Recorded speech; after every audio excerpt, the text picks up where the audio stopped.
আসসালামু আলাইকুম। সবাইকে অনেক অনেক স্বাগতম জানাচ্ছি আমার চ্যানেলে আসার জন্য। আমি রান্না করব ঘরোয়া উপকরণ দিয়ে মজাদার চিকেন বিরিয়ানি, একদমই ঘরোয়া মশলা। তার জন্য আমি এখানে নিয়ে নিচ্ছি কিছু গোলমরিচ, তারপর নিয়ে নিচ্ছি একটা জয়ফল, নিয়ে নিচ্ছি জয়ত্রী, তারপর নিয়ে নিচ্ছি হাফ স্টার মশলা, তারপরে নিয়ে শাহি জিরা, নিয়ে নিচ্ছি একটা বড় এলাচ, দুইটা দারুচিনি, তিনটা ছোট এলাচ, লবঙ্গ, আর নিয়ে নিচ্ছি কয়েকটা জিরা, আর নিয়ে নিচ্ছি কয়েকটা কাঁচামরিচ। সবগুলো মশলা আর কাঁচামরিচ আমি একসাথে বেটে নিয়েছি। আর এখানে আমি নিয়ে নিচ্ছি 1 কাপ পরিমাণের টক মিষ্টি দই। টক মিষ্টি দইটা দিয়ে আমি ভালো করে এটাকে ফাটিয়ে নিব। আর তারপর আমি এখানে বেটে রাখা সবগুলো মশলা দিয়ে দিচ্ছি। আর দিয়ে দিব 1 টেবিল চামচ পরিমাণে আদা আর 1 টেবিল চামচ পরিমাণে রসুন বাটা। তারপর দিয়ে দিচ্ছি 1.5 চা চামচ পরিমাণ সিরকা আর 1 চা চামচ পরিমাণ লাল মরিচের গুঁড়ো। তারপর দিয়ে দিচ্ছি এখানে 1 চা চামচ পরিমাণে ধনিয়া গুঁড়ো আর পরিমাণ মতো লবণ। তারপর সবগুলো মশলা আমি একসাথে ভালো করে ফাটিয়ে নিব।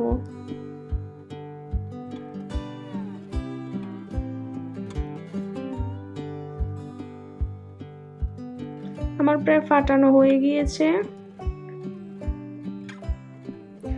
আর এখানে আমি গোস্তগুলো ভালো করে ধুয়ে পানি ঝরিয়ে নিয়েছি। তারপর এখানে আমার রেডি করা মশলাটাকে দিয়ে দিয়েছি। এবার গোস্তটাকে আমি ভালো করে ম্যারিনেট করে নেব। ম্যারিনেট করার জন্য আপনারা চামচ ব্যবহার না করে হাতে যদি ভালো করে ম্যারিনেট করেন তাহলে বেশি ভালো হয়। আমার কাছে মনে হয় যদি হাত দিয়ে ম্যারিনেট করা হয় তাহলে বেশি ভালো হয়। এই জন্য আমি সবসময় চেষ্টা করি হাত দিয়ে ম্যারিনেট করতে।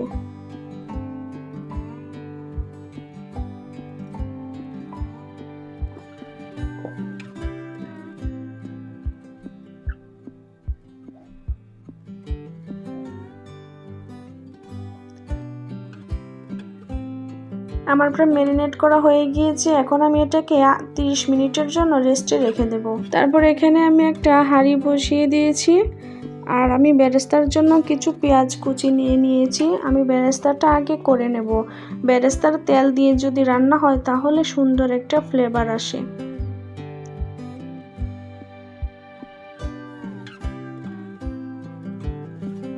আমার বেরেস্তাটা হয়ে গিয়েছে। এখন আমি একই তেলে আলুগুলোকেও ভেজে নেব।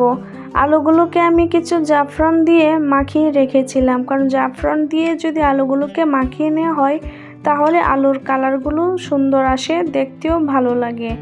তারপর আমি এগুলোকে ভেজে নিচ্ছি।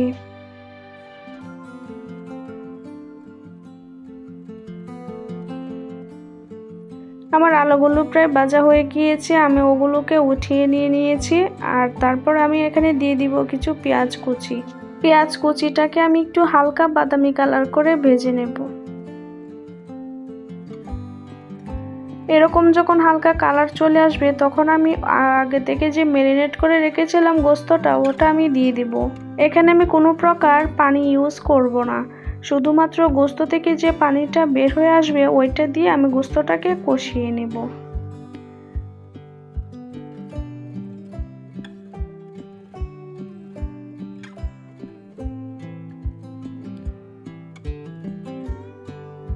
আমি আবার একটু নাড়াচাড়া দিয়ে নিব, তা না হলে নিচ থেকে লেগে যাবে।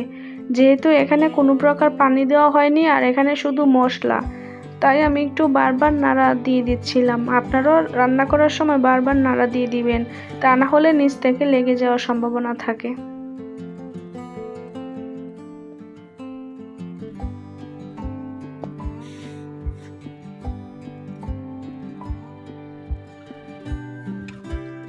গোস্তটা প্রায় কষিয়ে গিয়েছে। এখন আমি বাটিতে যে অল্প পরিমাণে মশলা লেগেছিল ওইটা দেওয়ার জন্য একটু অল্প পরিমাণে আমি পানি দিয়ে দিয়েছি বাটিটা ধুয়ে। তারপর আমি আলুগুলোকে যে ভেজে রেখেছিলাম ওই আলুগুলোও দিয়ে দিচ্ছি। দিয়ে আমি আরেকটু 2-3 মিনিটের মতো এটাকে কষিয়ে নেব।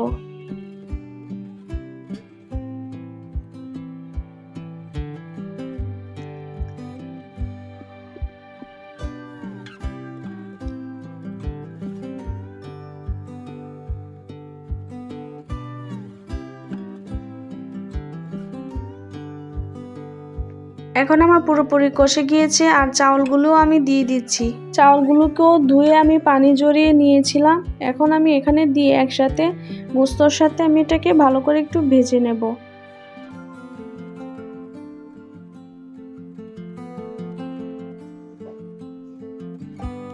আমার ভাজা হয়ে গিয়েছে। এখন আমি এর মধ্যে পানি দিয়ে দিব। পানিটাকে আমি সাইডে বসিয়ে রেখেছিলাম, আমি গরম পানি দিয়ে দিচ্ছি।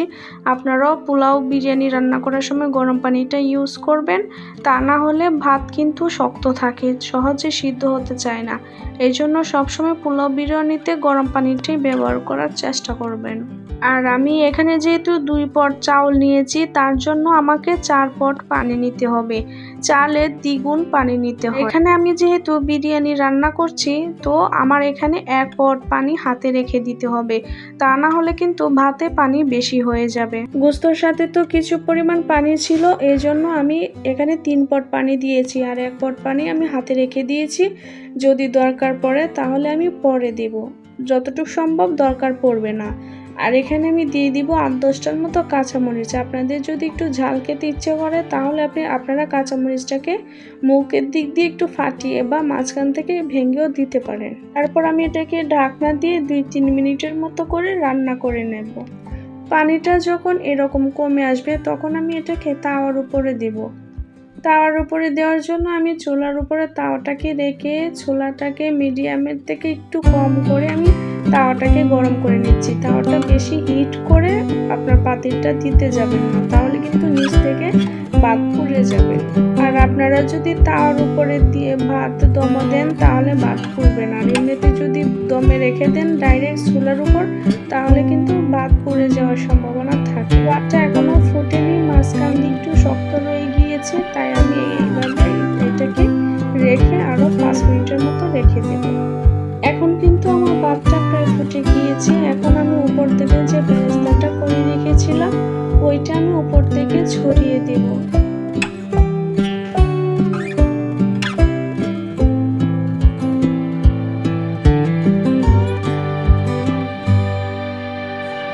এখানে আমি দিয়ে দিচ্ছি কিছু কেওড়া জল আর দিয়ে দিব চিনি। চিনিটা দিলে বিরিয়ানিটা খেতে ভালো লাগে, মিষ্টি মিষ্টি লাগে, ঝাল মিষ্টি হয়।